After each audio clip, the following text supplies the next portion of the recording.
everybody, Josh here again. Welcome back to the channel. Hey guys, we're in the garage again today. Today guys, it's a DRZ project.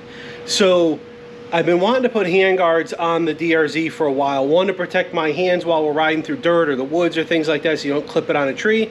But also to protect my levers so that if I do drop the bike, I don't break a lever and get stranded in the woods and stuff like that. Alright guys, so over here on the bench we have what we bought. Now this comes as a kit from Tusk.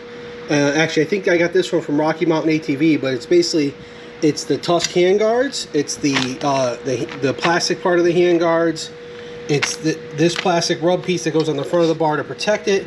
These are the mounts for the handlebars. And guys, these are what they call their adventure spacer kit.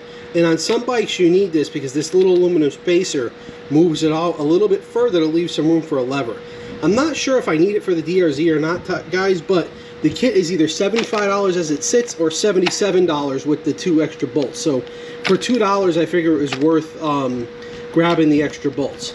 So guys, we're going to start to take this apart, get into the instructions, but basically guys, this is going to mount on the inside of the handlebars towards where the mounts are for the bars to itself.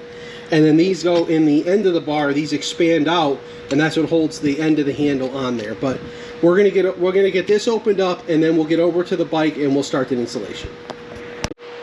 Okay guys, so step one in a lot of these bar installations is we got to put the mount in the handlebar. Now in my case, I just have to take these plugs out from the Pro Taper bars, and that's where that insert will go in. But in other cases guys, you may have to trim your grips, you may have to cut your bars, you may have screw-in style bar end caps that go in here. For me, I just need a screwdriver to pop this out to expose the end of that bar end. Like I said, all depending on the type of bars you have will depend on what you have to do here, but you need the end of your handlebar exposed so you can insert the mount for that and then tighten down on it, because that's where the end of that one grip will go before it loops around and connects over to the bars over there. So I'm going to pop both of these out on both sides, and then we'll get back into the mounting piece. Okay guys, here's another distinction you might see. You see this, you can see how small that hole is, and then here's the adapter, the bar end adapter as it came out, and you can see that rubber, that's never going to fit in there. So for aluminum bars like these, you need to take this rubber adapter off, and it's going to be metal to metal. But if you have steel bars, like the old DRZ bars that I have sitting on the CM500 project, you can see here guys, that hole's much bigger, and in this case you would need that rubber adapter to fill that gap to make this make a nice tight fit. But since we don't have that on the DRZ, we're going to remove these rubbers we're going to remove this rubber piece, and then we'll start to get those tightened in, and I'm going to show you that process now. Alright guys, so now this just goes into the bar this way, and then we just tighten this down until it's snug. So you're going to have to hold this silver piece here a little bit, and then just tighten this down, and then it should start to snug up in there. So if you crank on it, it'll get tight, and then you should be able to loosen the bolt up now, and now that bar end is in there. So now we can figure out if we're going to need the longer bolt with the spacer, or if that's going to be enough. Now I'm going to repeat that same process on the throttle tube side also. And again guys, just on the throttle tube side, you want to make sure that once you put this bar end in there, that your throttle still turns. So let's get to the other side. Let's do that for now. Alright guys, so same process here. We're inserting this in, and then we're going to tighten the bolt down. Again, we're going to hold the base of this bar end a little bit just to get it to tighten up.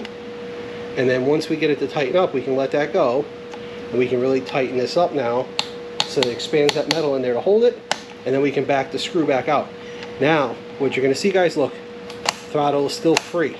So you want to make sure when you install anything on your grips, your bar ends, anything like that, when you're doing that, first thing you're going to check, make sure that throttle snaps back nice and freely. Otherwise, if it gets stuck while you're trying to ride, you could get into some serious trouble. So we're going to loosen this bolt up again here and just leave it loose for now. And then we'll see, like I said guys, once we get the bar end on, or the handguard on there, we'll see if it interferes with the levers and if we have to put those little spacers to move it out further. And then we're going to move on to the next step now, which is to get the inside clamp and stuff put on. So you'll see that in a minute. Also guys, while you're doing all this work, your hoses and your wires, and they're going to be in the way, so you might as well just take your zip ties and get rid of them for now so you have plenty of room to work, and then you can reclamp them later. But just take, you know, if you have one or two or a couple zip ties holding your cables, just get them out of your way for now so you get everything mounted up, and then you can just re-zip tie this stuff later if you need to. Okay guys, so the next step here is to get the clamp built on the bar that's going to hold the inside portion of that to your handlebar. So if you look on these guys from Tusk, I don't know if you'll be able to see it or not, but there's an L right here indicating the left side of the bike, and then the other one does say have a little R stamped in it for the right side. So this clamp is going to get mounted right here to the bar and stick out, and then we're going to see where the bar goes. Now, in my case, guys, I do have my key mounted right here, so I might have to move my key and where it's mounted to make room for this bar to clear here. So I'm going to see how it fits, and I might have to make some modifications here too, so that this will fit and I'll be able to have my handguards. So, but if we get into that, we'll cross that bar when we get to it. But if you have your key in your stock location, then you won't have this problem that I'm having now with the key being mounted here.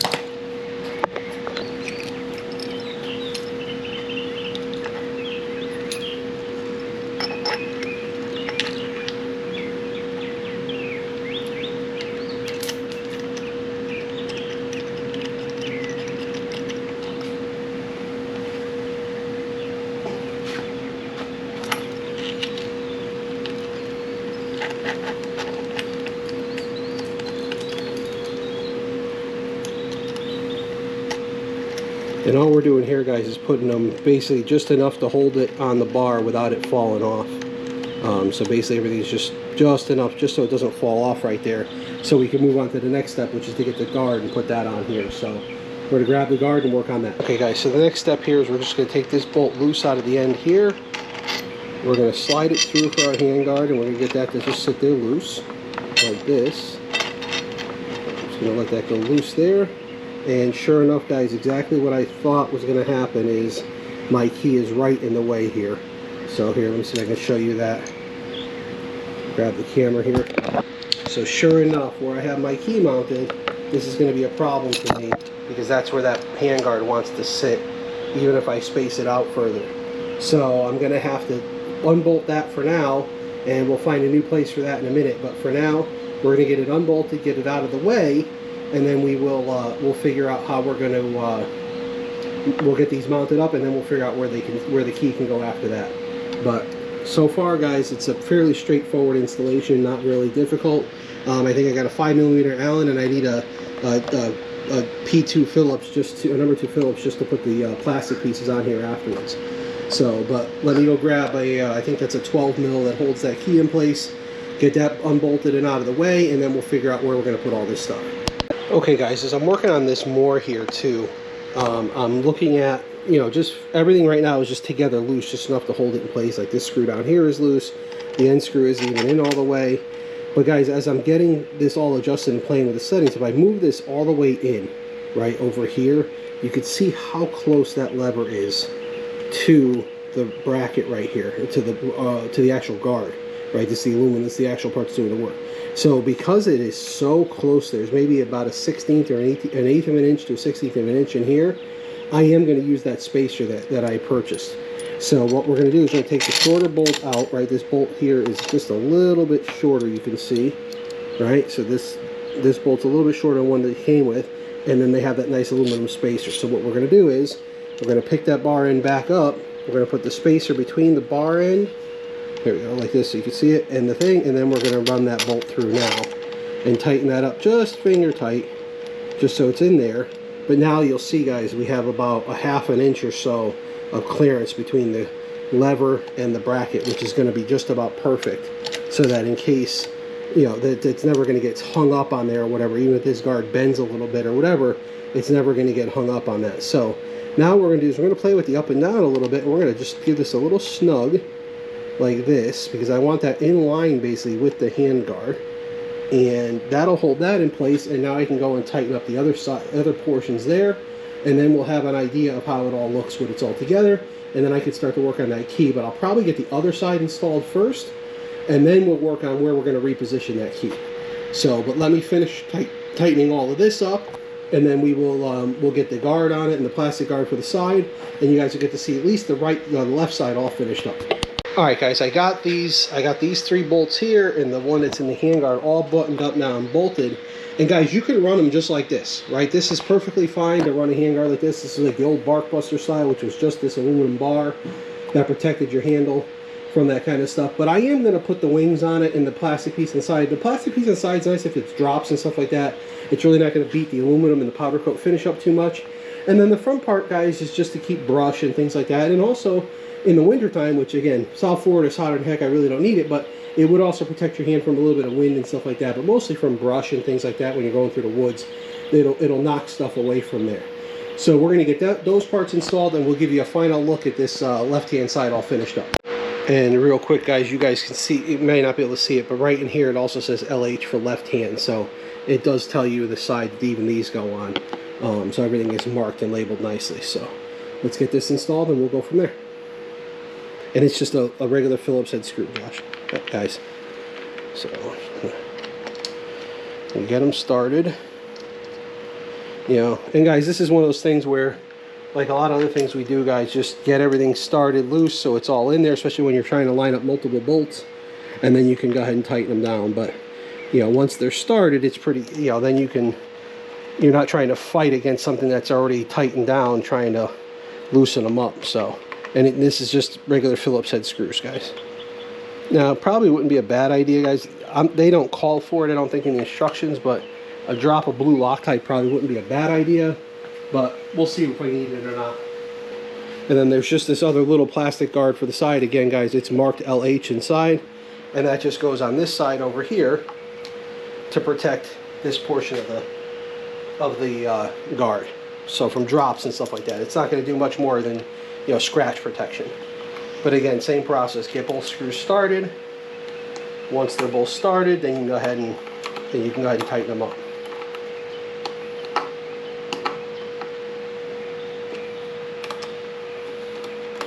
Like I said, if I see that those are coming loose, then I would probably add some blue Loctite to those just to keep them from shaking loose. But that's it, guys. That's the right-hand side all done, or left-hand side, guys, all done. They look pretty nice. I did go with black on black to match. Obviously, the entire bike is black. And we need to get over to that driver side, guys, the throttle side and right-hand side, and get that all cinched up and done. And then we'll give you a look at the whole product once it's finished. Okay, guys, so I just repeated the process on this side. Mounted the bracket loosely. Obviously, I had the insert into the handlebars already. You can see I used the spacer on this side also. And then just, you know, got these all on loose, and then tightened these two bolts independently, and then tightened up everything here. And then, guys, one other little tip here is when you're tightening this clamp, you want to try to keep the gap on both sides of this fairly even. So what you do is you tighten this one a little bit, then tighten this one a little bit, and go back and forth so that it squeezes pretty evenly and doesn't go overall. It doesn't go off to one side or the other. So, all right, guys, just back to the key real quick. I did have to move it to the other side. When it was on the left side, it ended up behind the bracket here and how I had it mounted. And I couldn't lower it down because there's a bracket there for the brake line and things like that. So I flipped the bracket around the other way, brought it to this side. So you have to take this ignition out, flip it over, and put it back in. And then I shortened it up and ground it down a little bit. And it fits great on this side. And guys, you can see here, key goes in with no problem. I can turn the bike on, turn the bike off, and take the key out. So that's where it's going to live for now until maybe I find another place. But overall, guys, that's it. That's the installation of the Tusk D-Flex Pro handguards on my DRZ400, guys. And I think they look pretty good. You know, they got a little accent of red, but the black and the gray match up with the black and the gray that's already on the bike. And like I said, guys, they're about $77 with the extra spacer, which if you have a DRZ, you'll most likely need, just for clearance on the brake levers up here and stuff like that. So that's the end of this one, guys. Until the next one, you stay safe.